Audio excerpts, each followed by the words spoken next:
श्री स्वामी समर्थ. तुम्हा सर्वांचे आपल्या यूट्यूब चॅनलवरती मी अगदी मनापासून स्वागत करते. तुमच्या मनातील सर्व चांगल्या इच्छा स्वामी महाराज पूर्ण करोत ही स्वामींच्या चरणी प्रार्थना करते आणि आजच्या व्हिडिओला सुरुवात करते.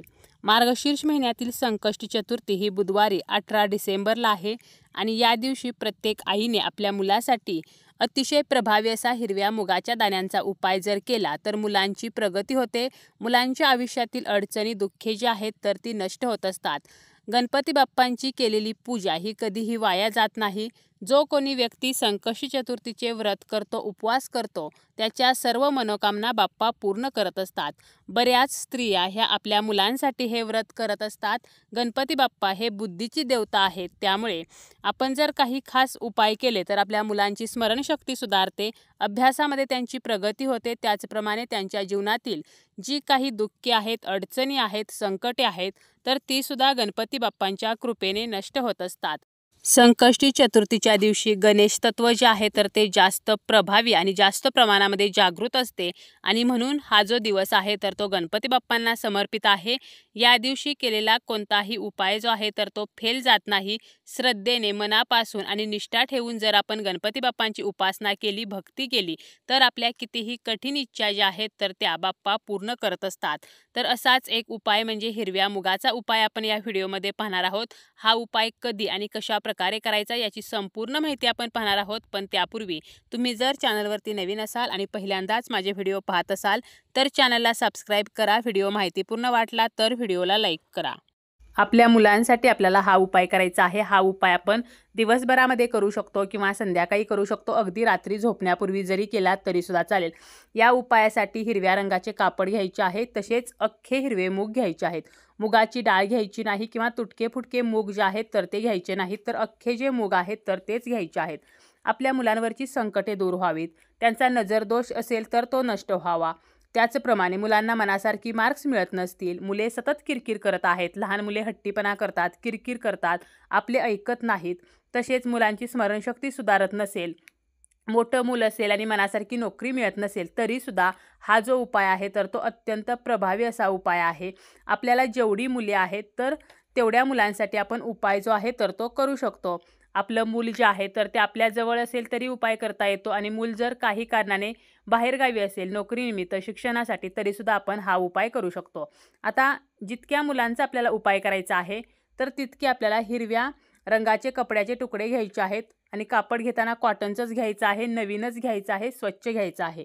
दोन जर मुले असतील तर 2 कापडाचे तुकडे घ्यायचे, 3 मुले असतील तर 3 कपड्याचे तुकडे घ्यायचे आणि 1 मूल असेल तर एकच आपल्याला कापड घ्यायचं आहे. त्याचप्रमाणे 2 मुले असतील तर आपल्याला 160 तर असे सेपरेट हिरव्या मुगाचे दाणे घ्यायचे आहेत. 1 मूल असेल तर फक्त 160 मुगाचे दाणे आपल्याला घ्यायचे आहेत. यानंतर आपल्याला गणपती बाप्पांसमोर बसायचं आहे. आता ज्या ठिकाणी आपण गणपती बाप्पांची पूजा केलेली आहे किंवा देवघरामध्येच जर तुम्ही पूजा केलेली असेल तर देवघरासमोर बसायचं आहे. बसताना स्वतःला आसन घेऊन बसायचं आहे. दिवा जो आहे तर तो प्रज्वलित करायचा आहे. दिव्याला हळदी कुंकू, अक्षता, फूल अर्पण करायचं आहे. तुम्ही जर पूजा झाल्या लगेचच हा उपाय करणार असाल तर मग दिवा जो आहे तर तो ऑलरेडीच प्रज्वलित असेल, त्यामुळे पुन्हा दिवा आपल्याला दुसरा लावण्याची आवश्यकता नाही. परंतु तुम्ही दिवा प्रज्वलित नसताना हा उपाय करणार असाल तर सर्वप्रथम दिवा जो आहे तर तो लावून घ्यायचा, दिव्याची पूजा करून घ्यायची. यानंतर गणपती बाप्पांना आपल्याला हळदी कुंकू लावायचं आहे, अक्षता, फूल अर्पण करायचं आहे आणि यानंतर आपल्याला काय करायचं आहे, आपण जे कापडाचे तुकडे घेतलेले आहेत तर ते जे तुकडा असणार आहे तर आपण 160 मुगाचे दाणे बांधू शकू तर एवढा तुकडा आपल्याला घ्यायचा आहे. जास्त मोठा तुकडा घेण्याची गरज नाही आणि हे कापड बाप्पांसमोर आपल्याला ठेवायचं आहे. एका लहान प्लेटमध्ये मुगाचे दाणे घ्यायचे आहेत. आता काय करायचं, उजव्या हातामध्ये 1 मुगाचा दाणा घ्यायचा, ओम गण गणपते नमः असं म्हणायचं आणि आपल्याला त्या कपड्यावरती तो मूग जो आहे तर तो ठेवायचा आहे. पुन्हा दुसरा मूग घ्यायचा, ओम गण गणपते नमः म्हणायचं, पुन्हा त्या कपड्यावरती ठेवायचं. तर असं आपल्याला 108 वेळेला करायचं आहे. म्हणजे 108 वेळेला ओम गण गणपते नमः म्हणत हिरवा मूग जो आहे तर तो आपल्याला त्या हिरव्या कपड्यावरती ठेवायचा आहे. यानंतर आपल्याला काय करायचं आहे तर त्या कापडामध्ये आपल्याला त्या मुगाची गाठ मारून पुरचुंडी तयार करायची आहे. म्हणजे आपल्याला थोडक्यात काय तर हिरव्या कपड्यामध्ये हिरव्या मुगाची आपल्याला एक पोटली तयार करून घ्यायची आहे. यानंतर गणपती बाप्पांना आपल्या मुलाचं जे नाव आहे तर ते सांगून त्याच्या मागची इडापिडा निघून जावी किंवा त्याची प्रगती व्हावी, त्याच्यावरील संकटे नष्ट व्हावीत, अडचणी कमी व्हाव्यात म्हणून प्रार्थना करायची आहे। तुमच्या मुलाबद्दलची जी समस्या आहे तर ती बाप्पांना सांगायची आहे। फक्त आपल्याला आपल्या मुलाचं नाव जे आहे तर ते सुद्धा घ्यायचं आहे आणि यानंतर आपण जी पुरचुंडी तयार केलेली आहे तर ती आपल्याला मुलाच्या उशीखाली ठेवायची आहे। आता अशा प्रकारे 2 मुले असतील तर 2 पुरचुंड्या तयार करायच्या आहेत आणि 1 मूल असेल तर 1च करायची आहे। आता मूल जर आपलं दूर असेल तर मग काय करायचं, तर घरामध्ये आपल्या मुलाची जी कोणती वस्तू असेल त्या वस्तूजवळ आपल्याला ही पोटली ठेवायची आहे।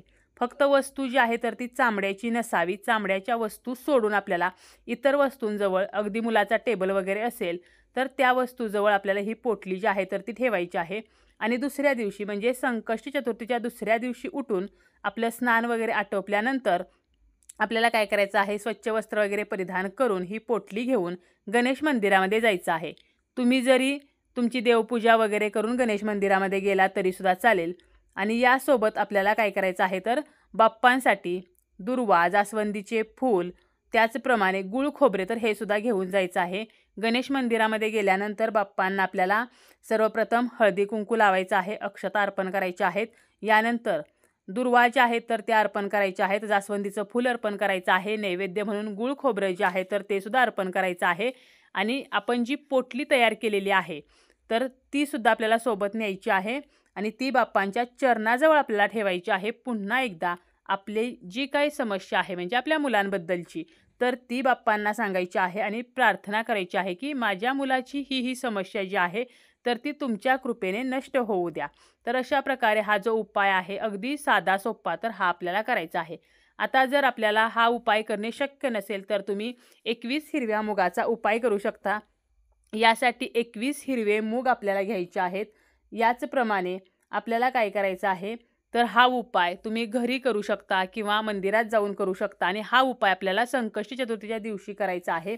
तर 21 हिरवे मूग जे घेतलेले आहेत तर ते आपल्याला गणपती बाप्पांना अर्पण करायचे आहेत। परंतु कसे अर्पण करायचे, तर ओम गण गणपते नमः असं म्हणत, म्हणजे 1 मूग घेऊन 1 मूग अर्पण करायचा, ओम गण गणपते नमः म्हणायचं, दुसरा मूग घ्यायचा, अर्पण करायचा, ओम गण गणपते नमः असं म्हणायचं। किंवा 21 मूग तुम्ही उजव्या हातामध्ये घ्या, 21 वेळेला ओम गण गणपते नमः म्हणा आणि हे मूग आपल्याला बाप्पांना अर्पण करायचे आहेत। यासोबत तुम्ही गणपती अथर्वशीर्ष जे आहे तर ते म्हटलं तरीसुद्धा चालेल आणि आपली जी समस्या आहे तर ती बाप्पांना सांगायची आहे। यानंतर आता ह्या मुगांचं काय करायचं आहे, आपण जे अर्पण केलेले आहेत, आता पहिला जो आपण उपाय पाहिला 108 मुगाच्या दाण्याचा, तर ती आपल्याला पोटली बाप्पांच्या चरणाजवळ मंदिरात तशीच सोडून यायची आहे। परंतु आपण घरी जे 21 मूग अर्पण करणार आहोत तर या मुगांचं काय करायचं, तर ते तुम्ही भातामध्ये टाका किंवा तुम्ही तुमच्या घरामध्ये भाजीमध्ये हे मूग जे आहेत तर ते वापरू शकता। त्याचप्रमाणे हिरवे मूगच आपण का घ्यायचे, तर हिरवे मूग जे आहेत तर ते अगोदर सांगितल्याप्रमाणे बुध ग्रहाचे प्रतिनिधित्व करतात आणि बुध ग्रह जो आहे तर तो जर मजबूत असेल तर आपल्या मुलांची स्मरणशक्ती सुधारते, मुलांना अभ्यासामध्ये मार्क्स पडतात, तसे त्यांची शैक्षणिक प्रगती होत असते। म्हणून आपल्याला हिरव्या मुगाचाच वापर करायचा आहे।